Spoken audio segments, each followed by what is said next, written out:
Robo taxi, driverless car. Somnath Chatterjee उस गांव में कृषि कार्यालय में असिस्टेंट के पद पर काम करता है। उसके काम करने का तरीका सबसे अलग था। हर काम में अति कंजूसी और सनक होती थी।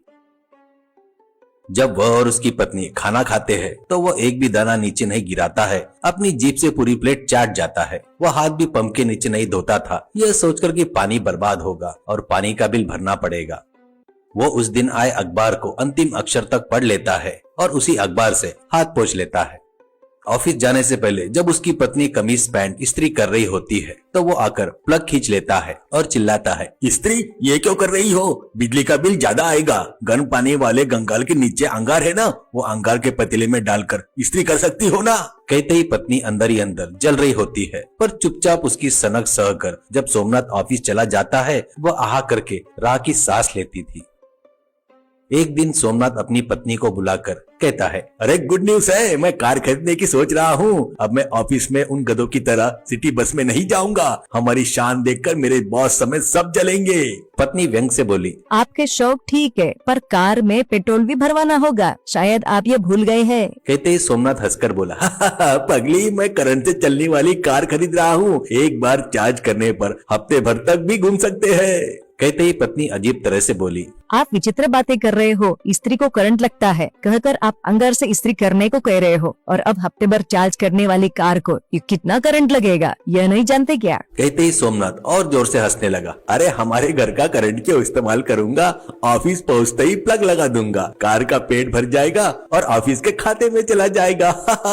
कहते ही इतने में पत्नी बोली, अभी आप जब ऑफिस गए थे तो एक आदमी आकर एक पर्चा बांट रहा था और कहकर उसे दे दिया। सोमनाथ ने वो लेकर पढ़ा, शानदार, मेरी हैसियत के लिए मामूली इलेक्ट्रिक कार काफी नहीं है। कोई कंपनी रोबो टैक्सी किराए पर दे रही है। एक दिन में उसमें घूमकर उसकी परफॉर्मेंस की स्टडी करूंगा। अगर अच्छी लगी तो बेटे के लिए एक कार खरीद लूंगा। कहते ही पत्नी बोली, अगर आपको इतनी पसंद भी आई तो क्या वो 1-2 लाख की कार है? बहुत महंगी होगी ना। ऐसा कहते ही, तुम्हें तो पता है मेरे डिपार्टमेंट में एक दस्तखत की कितनी वैल्यू है। एक दस्तखत कर दूं तो मना करने पर भी गाड़ियां भर के पैसे देते हैं, और अगर काफी नहीं हुआ तो बैंक से लोन लेकर हड़प जाऊंगा। कहते ही पत्नी ने माथे पर हाथ रखा, पोहा जल रखा है कहते हुए अंदर चली गई। अगले दिन सुबह रोबो टैक्सी आकर घर के सामने खड़ी हो गई। कार में ड्राइवर सीट खाली थी। सोमनाथ एक पल के लिए झिझक गया, फिर संभल कर, ड्राइवर लेग टैक्सी है तो कार की सीटें सारी मेरी है। कार का डोर खोलने के लिए हाथ ऊपर रखता है, तभी कार में से करंट का झटका लगता है। सोमनाथ अरे बाप रे कहकर हाथ पीछे खींच लेता है, तो उसको शॉक देने के लिए, आपको शॉक देने के लिए मुझे दुख है। कृपया डोर खोलने के लिए आपका आधार कार्ड, पैन कार्ड, आपका पासपोर्ट, और अगर आपकी यात्रा में कोई असुविधा हो तो सूचना देने के लिए आपके परिवार की तस्वीरें, उनके फोन नंबर दिखाने की कृपा करें। ये अंदर के विंडो पर दिखाई दिया। सोमनाथ ने धैर्य से अपने फोन में मौजूदा विवरण विंडो के सामने रखा और डोर खुल गया। सोमनाथ कार में बैठकर, हाँ यही तो सही है, अगर इतनी सावधानी नहीं बरतेंगे तो कैसे चलेगा, ऐसा अपने मन में सोचा। You are right sir, speaker से आवाज आई।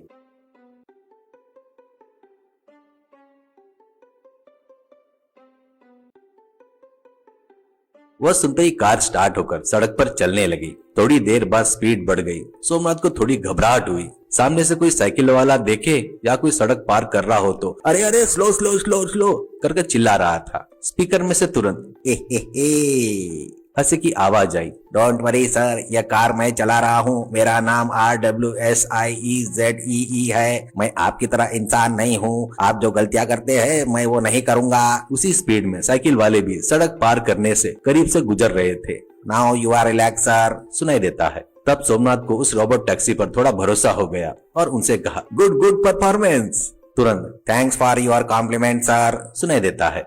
सोमनाथ 1 मिनट के लिए सोचकर, एक दिन का किराया 20,000 दे रहा हूँ, इससे सारे काम कराकर कुछ पैसे तो कमा लूं, कहकर कार को अरे साइड में रोको, ऐसा बोला। कार सड़क के किनारे रुक गई। सोमनाथ ने विंडो ग्लास नीचे किया, सिर बाहर निकालकर, अरे bus stand railway station, bus stand bus stand railway station करके चिल्लाया। पास ही बस का इंतजार कर रहे लोग दौड़ते हुए कार के पास आए। सोमनाथ ने कहा, ड्रॉपिंग के 100 रुपए लगेंगे। ऐसा कहते ही कार में 4 लोग बैठकर चढ़ गए। सोमनाथ ने शान से कहा, हाँ अब जाओ। यस सर, कहकर कार चल पड़ी।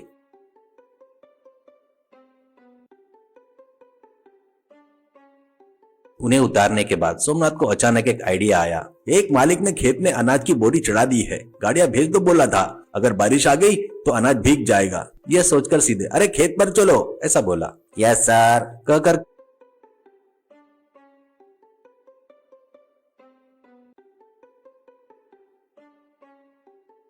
कार खेत के पास रुक गई।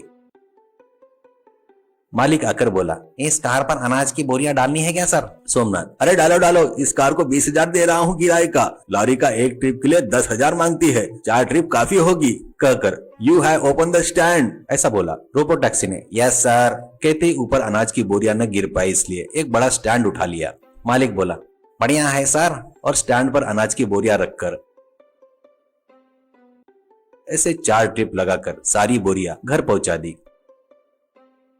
रोबो टैक्सी ने थकान से पूछा, sir this is lunch time sir, I am empty. कहते ही सोमनाथ, क्या खाएगी ऐसा बोला। रोबो थोड़ा सा करंट दबी आवाज में बोला। यह सुनकर पत्नी अरे उसका प्लग दो, बोर्ड में लगाती हूँ। ऐसा बोली। सोमनाथ, तुम्हें पागलपन चढ़ा है क्या? हमारे घर में करंट से पेट भरना है तो करंट का बिल टॉप पर पहुंच जाएगा। 1 घंटे में आता हूँ, रुको। रोबो से कहकर ऑफिस चलो ऐसा बोला। टैक्सी धीरे धीरे चल रही थी। अरे स्पीड बढ़ाओ ऐसा सोमनाथ ने बोला। थकान हो रही है सर, कम से कम 40 मिनट तो भी मिले तो। हिचकिचाते हुए बोली। तो सोमनाथ ने चिढ़कर अरे ठीक है ऐसा कहा। आखिरकार ऑफिस पहुंचते ही वहां करंट नहीं था। रोबो टैक्सी करके कहने लगी। तब तक एक ड्राइवरलेस कार सर्विस ऑटो की तरह गांव में घूम रही कहकर यह जानकर सब लोग कार के आसपास जमा हो गए। सोमनाथ, अरे चलो इन्हें उतार कर आएंगे, तब तक करंट आ जाएगा, थोड़ा धैर्य रखो कहकर 4 लोगों को बिठा लिया। टैक्सी के स्पीकर में अरे बाप रे की आवाज आई और कार रुक गई। अरे क्या हुआ तुम्हें? सोमनाथ बोला। ब्रेक डाउन हो गया सर ऐसा बोली। उसके बाद कोई आवाज ही नहीं आई।